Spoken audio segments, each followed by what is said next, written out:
Hello and welcome back to the Decaf Bubble podcast with me, Abby. This is a podcast. I'm trying to work out like a tagline that I can say at the start of every episode, but I think I'm just going to have to work it out on the stage, as the comedians say. So we're starting out today with, this is a podcast where we create the conditions for creativity to thrive. I feel like that pretty much summarizes what I'm trying to do with this podcast, but full transparency, I'm in the middle of a total rebrand. I'm working with an amazing branding designer. I'm gonna just shout her out, Sarah Mendoza. She is so amazing. She was like my dream brand designer to work with, and it's been such a manifestation to work with her. So I'm working to rebrand my whole business. Then I'm also rebranding every offering in my business. I don't really know why, maybe because I'm insane. So I just decided I'm just gonna do this epic rebrand, on a surface level, rebranding how everything looks, but then also really deeply thinking about what all my offerings are and every aspect of my business is. Anyway, this won't be interesting to you if you don't have an online business, but I think maybe a lot of you listening to this do. So I thought I would just share that is one of the things that's going on in my world right now. As I said in the last episode, I am planning to get really consistent with the podcast. So that is part of my plan. That's part of my rebrand. And in doing so, I really want to hone in on what the podcast is. And I think that is, that's the crux of what I think I've been already trying to do, and what I intend to carry on doing with this podcast is sharing things where the focus is sometimes on how to motivate to be creative, but most of the time it's about how to create conditions where creativity becomes inevitable. It becomes a state rather than, how can we crush our goals? It's more how can we just be the version of ourselves that wants to work on our goals every day, and not even goals, but just art, creativity, your soul's calling, your soul's creative expression, your voice. So that really is what this podcast is intended to be, and I've been thinking about it a lot. But then there's only so much you can do through thinking. You also have to do a lot through just doing and through working it out. And although I have been working on this podcast for 2 years, I have not ever held myself to a specific structure before, and I want to do that. I want to hold myself to a specific time. I want to commit to a day each week, which is going to be Sunday, and I feel like we're going to learn a lot through doing this. When I say we, I mean me, because it's a one-woman show over here. I am going to learn a lot through doing this, and so I'm excited. I'm also nervous because there is that part of my creative side that goes as soon as I have constraints, I'm there's a part of me that relaxes with the constraints, and there's a part of me that runs away and is this isn't fun anymore. That creative part that just wants to be free and wild. Okay, anyway, I have already said so much that I haven't even written in my notes. So let me get into what I actually planned for this episode. So last week, I came in hot at the start of the year talking about how to avoid seasonal depression, and life really came in to bitch slap me after I said that, because it got to me this week just being not so down. I haven't been down. I've just been very dopamine depleted and falling into that really rubbish, unproductive space where you're not resting, you're kind of just telling yourself you should be productive, but then you're avoiding productivity at the same time.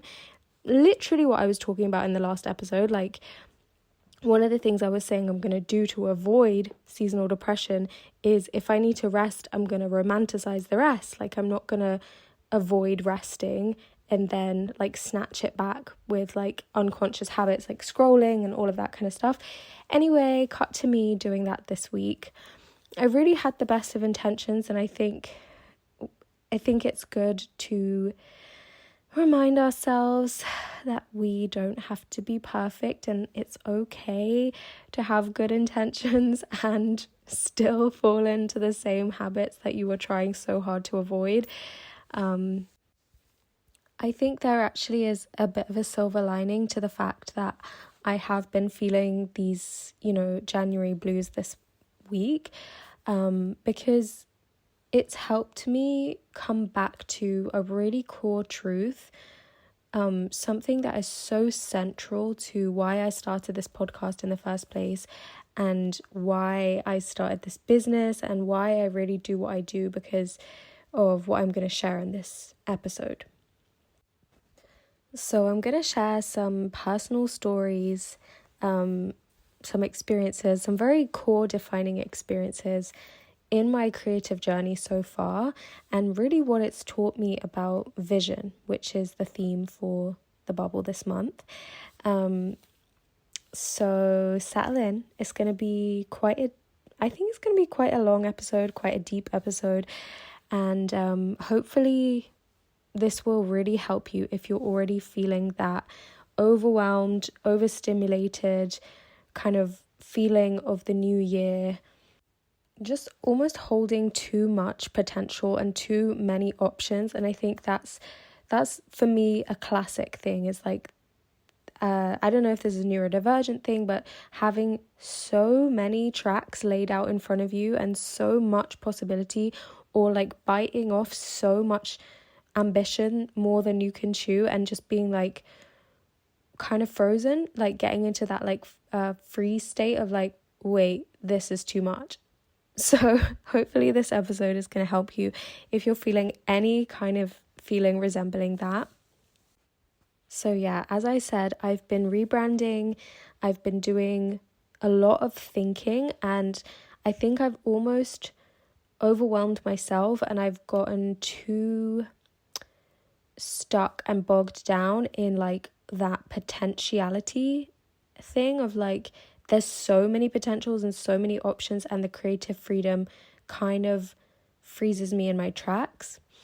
That I think that's one of the reasons I've been feeling a bit off.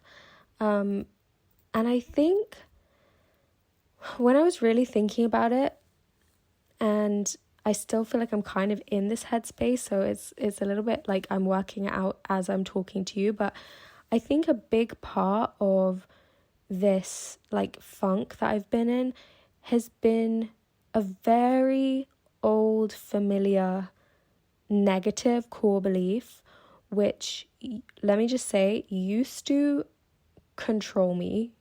Like nowadays is like hardly even a player, because I've done so much deconditioning with this belief that I actually don't feel like this very often anymore, which is such a blessing, and I'm so happy I can even say that and recognize that. But it's this core belief, this feeling of like I'm not doing enough and I'm behind, and that feeling of like I'll never catch up, like I'm so behind, I need to have achieved so much more than I have, and I need to prove my worth, and but it's like, it's specifically this kind of like running away from a lion feeling of like, or like running towards something and being stuck in mud. It's a really horrible feeling, and if you can relate to it, I'm sorry, because it really sucks, but I feel like we are so like culturally and societally, like this is such a shared issue. Like I think so many people feel that way, that feeling of like I'm not doing enough. And the thing is with that feeling is that when you have that feeling, all your creativity and motivation just completely dry up, because it like puts you in a state of like fight, flight, freeze, whatever. It's like, it's not a nervous system state that is conducive for creativity. And so when we're feeling that, when we're feeling run by that belief of like, I'm not doing enough, it really has like a negative cycle of like, I'm not doing enough, therefore I need to try harder, therefore I can't figure out what I need to do. And you kind of just end up in this like frozen state. And I know this so well because I used to get into this so much, so much, like in my late teens, in my early 20s, in my mid 20s. And as I said, like nowadays, not so much, but yeah, still sometimes. So let's go on a trip down memory lane. I want to talk about when I was around 19 or 20. And this is a time where this experience, this feeling of feeling behind was ironically, I say ironically because obviously I was so young, but this feeling was at its peak, this feeling of being behind.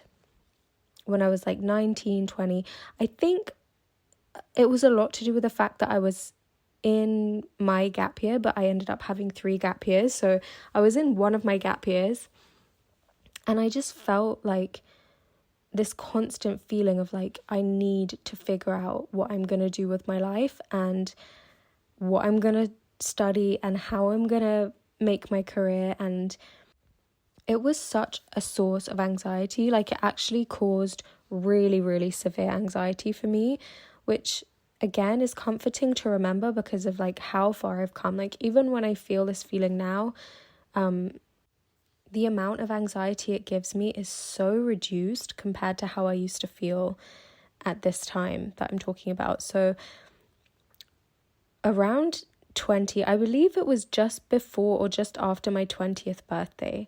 And I have this journal. It's a moleskin. I think it's like a teal blue color.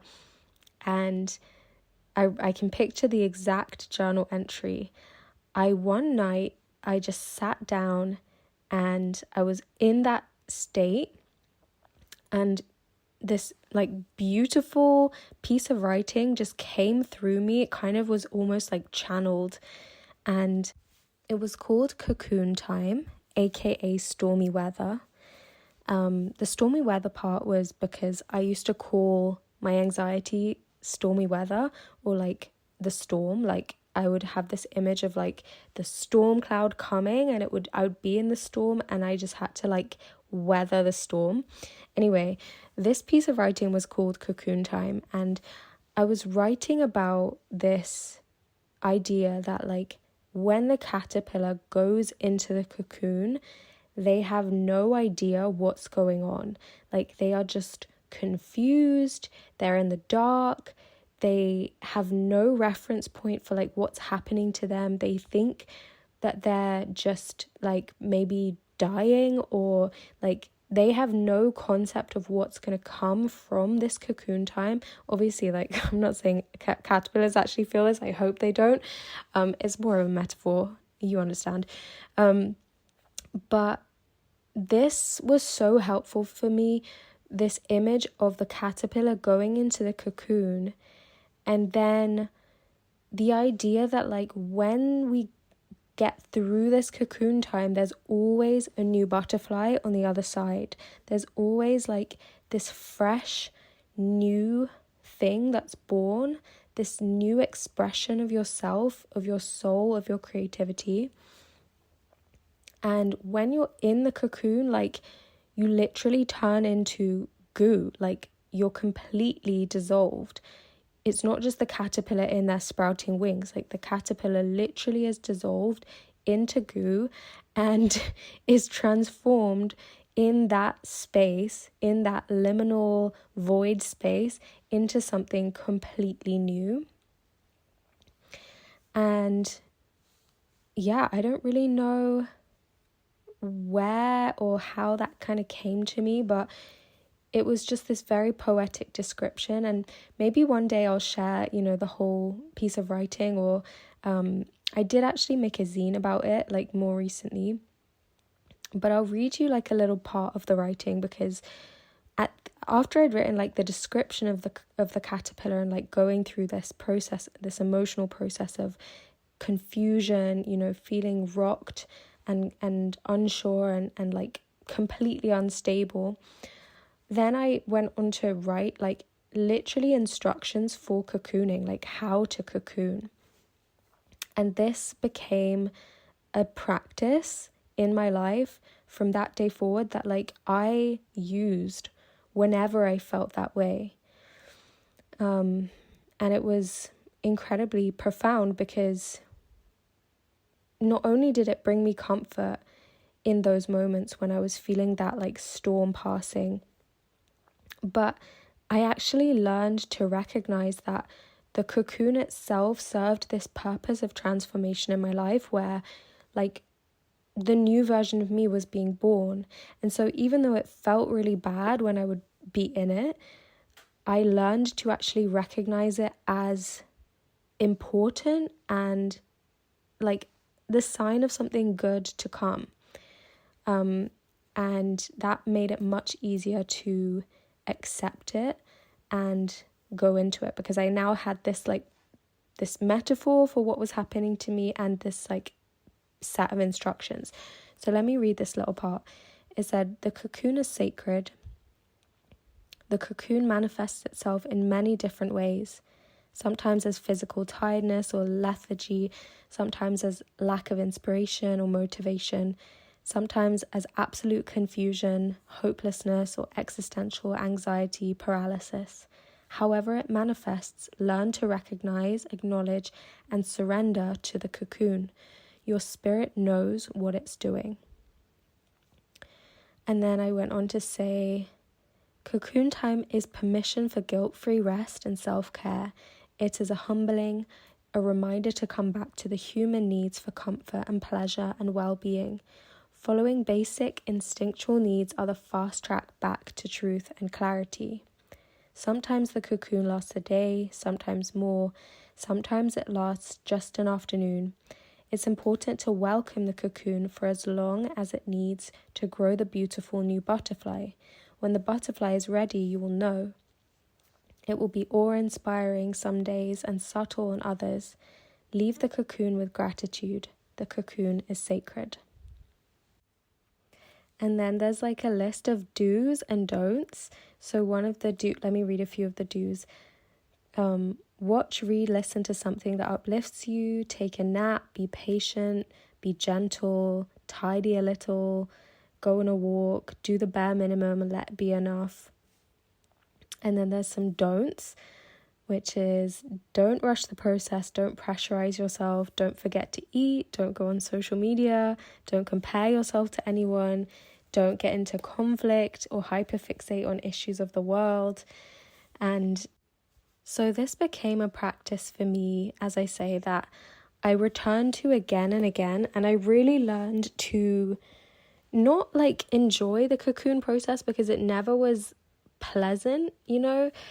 It's always like very deep in the unknown, but it really helped me understand the value of when we're in that space. It's because our soul is like reconfiguring, our soul is downloading new software, and so we have choice,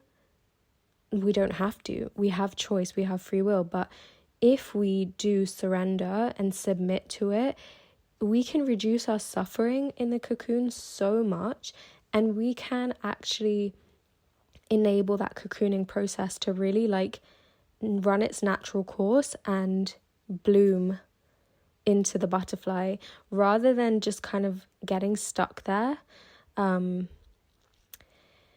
So that is the cocooning process that came to me around age 19 or 20. Yeah, I think it was my 20th birthday when this came, which is over 10 years ago now, which is wild. And as you know, as you may know, you probably know if you know me, Cocoon is the first course that I taught. And I want to tell you another story, which is the story of how Cocoon even came about. Now, this is going to get confusing because I'm talking about the cocooning practice and Cocoon, the course, which you can't hear it, but I'm saying it with a capital C. So capital C Cocoon is the course.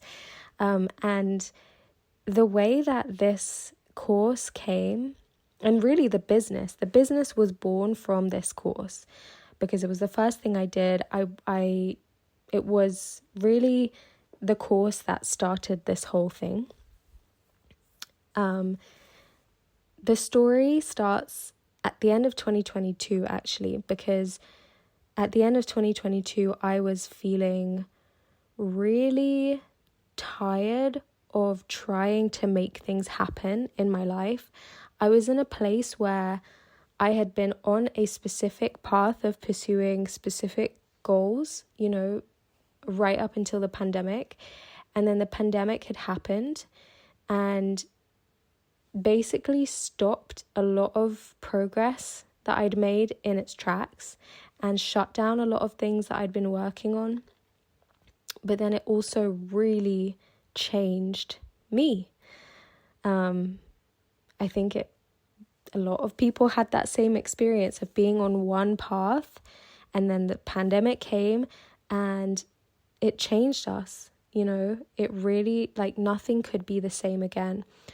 But I kind of had been holding this candle of when things get back to normal and I get back on track. And I had been pursuing a specific creative career, as a performer, as a theatre maker. And the pandemic happened and shut down all live performance.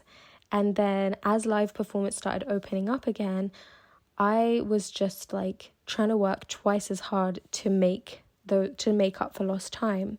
But something in me had changed. A lot of things had changed. And so what ended up happening was I just was forcing something, and it felt really bad. Deep down, it felt like I was forcing, and the forcing felt really bad.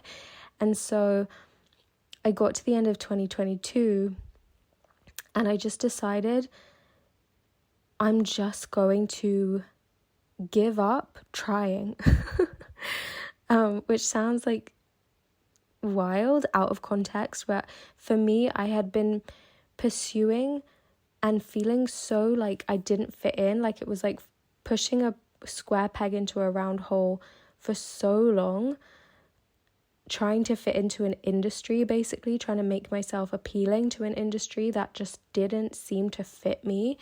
And I just decided to give up. I decided to stop trying.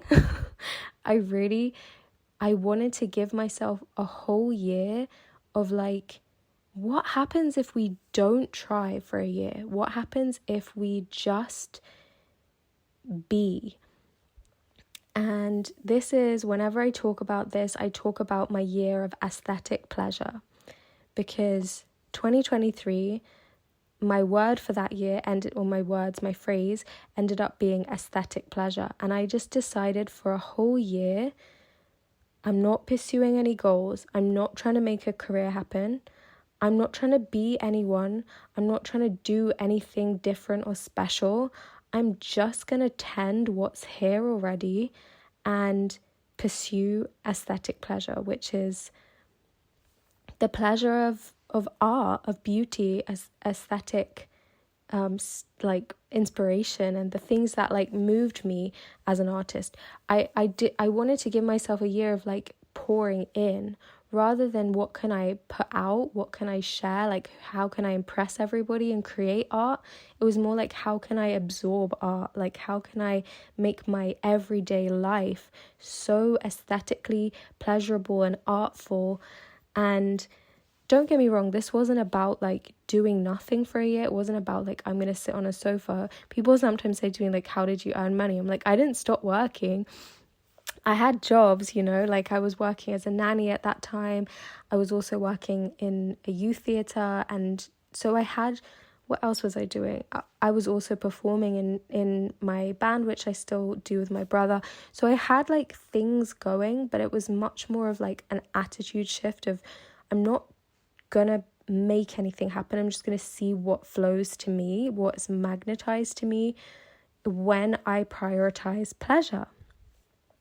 And the rest is history, because my experiment worked, I want to say.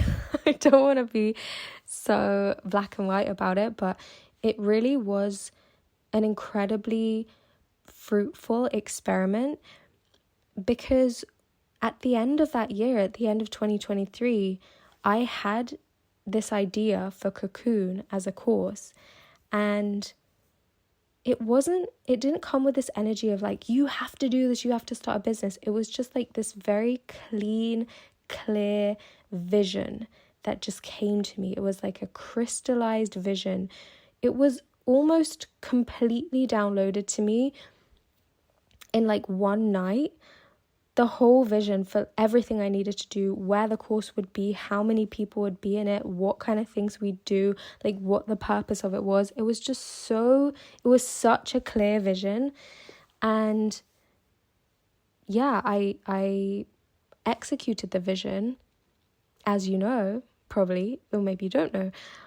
I ended up running Cocoon 7 times in total. And counting, because I don't feel like I'm done with that course, but I haven't run it live for a while. But that course was the start of my business. That was really the start of the decaf bubble. It changed my life. Like, it completely changed everything. It has turned into one of the most creatively fulfilling and like intrinsically profoundly fulfilling areas of expression in my life.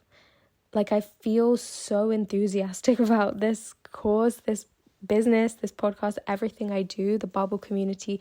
Like, it's so deeply fulfilling to me, and it's so authentic, and most of the time it doesn't come from that place of like, I need to be doing this faster, or like I need to prove something, or I'm not doing enough.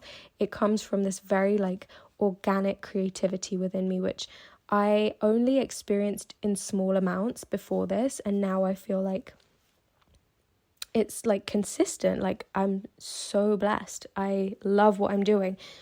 So what this says to me is that year of aesthetic pleasure was like the biggest cocoon phase I've ever had of my life, and I truly gave myself a whole year to like unclench and like really unwind all of the, like, it would just it happened organically, the unwinding of the pressure, because I had given myself so much space and so much permission to not pursue goals, and to not create a vision for my life, and to not try and end game anything. It was like, let's just come back to the present. Let's just come back into our body and just enjoy life.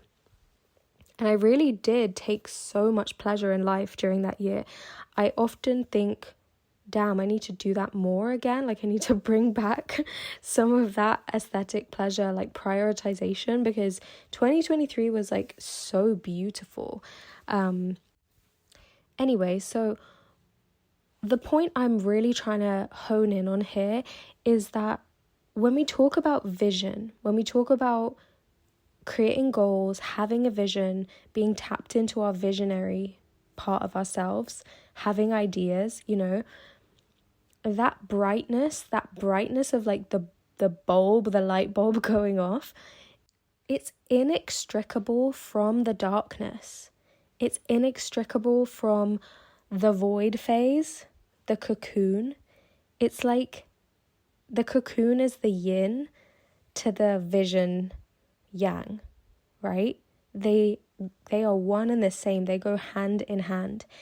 And it's all very well talking about, okay, it's the start of the year and we're going to be visioning, and yeah, that's what we're working on this month. And I'm not going back on my word. Like, that is what we're looking at.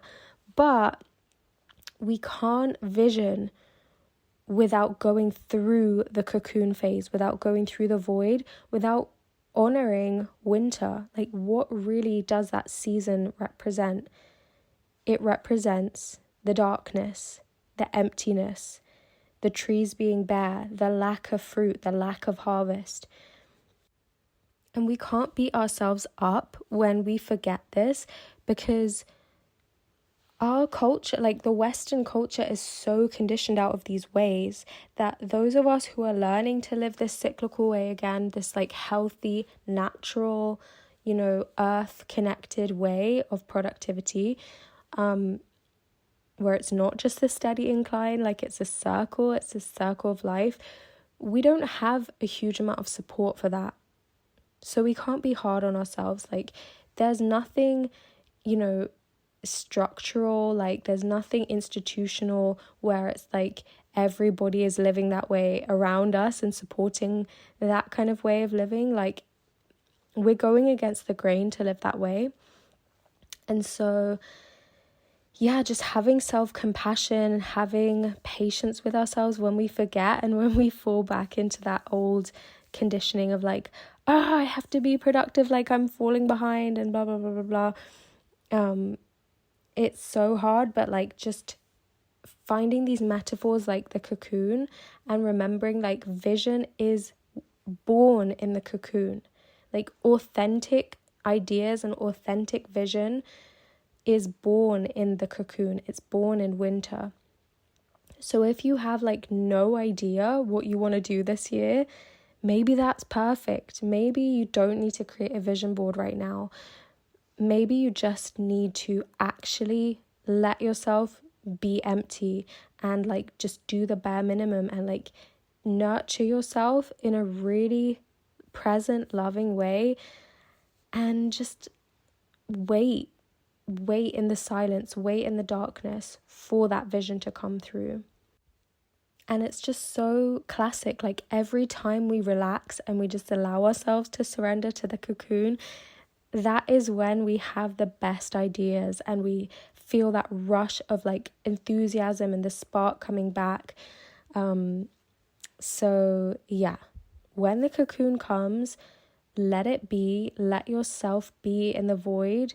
Remember that even though it's uncomfortable, you can still find ways to make it a little bit more comfortable for yourself by not fighting it, by not putting like intense expectations and pressures on yourself, and just remembering that the next version, the next iteration of you is being born through this process. It's being gestated.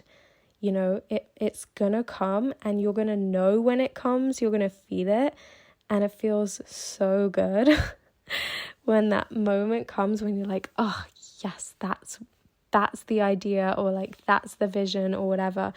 But you can't force that moment, you can't rush it. So as I mentioned before, I actually made a zine out of the original journal entry that I wrote like 2015. I made this zine like 2 years ago when I first had the idea for the cocoon course, and I wanted to turn that journal entry into something where I could share that information of cocooning. So I'm gonna make this zine available to download for free because I think it's actually really beautiful. As much as I like my perfectionism is like holding me back, I think I really just want to share this, particularly for the like 20-year-old version of me who went to the effort of writing this out, and it's helped me so many times over the years, and it has been the inspiration for the cocoon course, although the course is actually very different from this, but it's definitely like a very important part of the origin story of the course.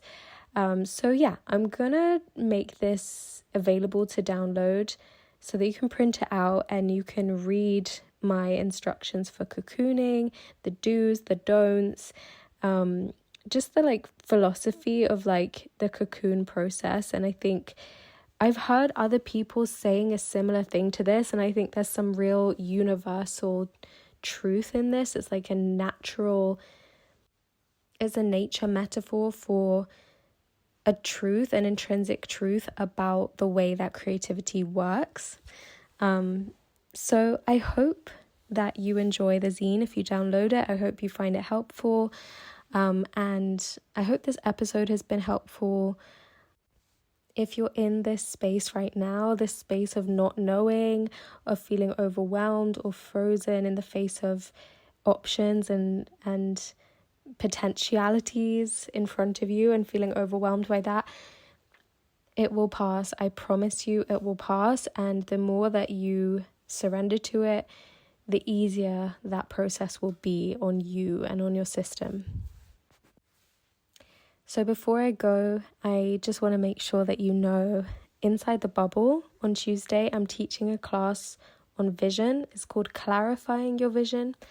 And in this class, I'm going to be going deeper into some of the processes that I have used over the years that I have developed around creating your vision and fleshing it out. Like once you receive those visions, because there really is such a big part of visioning, which is about receiving and just surrendering and kind of co-creating with a higher force, with God, with your creator, with whatever you believe in.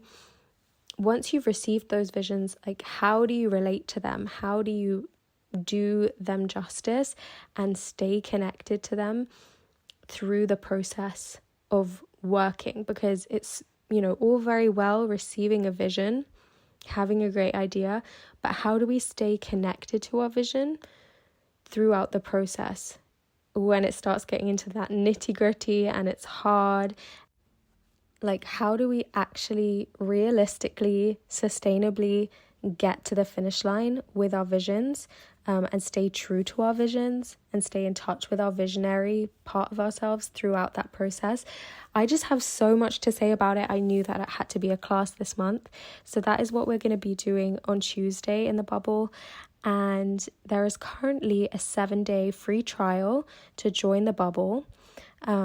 So if you have been thinking or wondering, or maybe now you're considering that it might be helpful and supportive for you to be part of a community this year, a community of artists, creatives, entrepreneurs of all backgrounds who are united by one thing, which is that they are pursuing their creative path, and they're doing it in a way that is not compromising their health or their values. It's really a space where the feminine is honored, the body is honored, the cyclical ways are honored, but we're still moving forward on our path. We're not getting stuck and stagnating.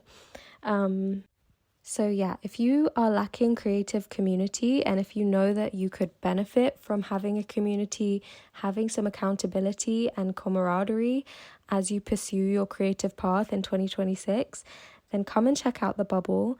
You can get a 7-day free trial, and I will leave the link in the show notes for this episode, along with the download link for the cocooning zine, which, by the way, if you like it, if you resonate with that practice, I would love to hear from you, because this practice is so close to my heart, the cocooning practice. It's been so transformative and so pivotal in my story, and I would just really love to hear, if you resonate with it, if you try cocooning, if you already do a version of that. Just send me a DM on Instagram and let me know, because I would love to hear from you.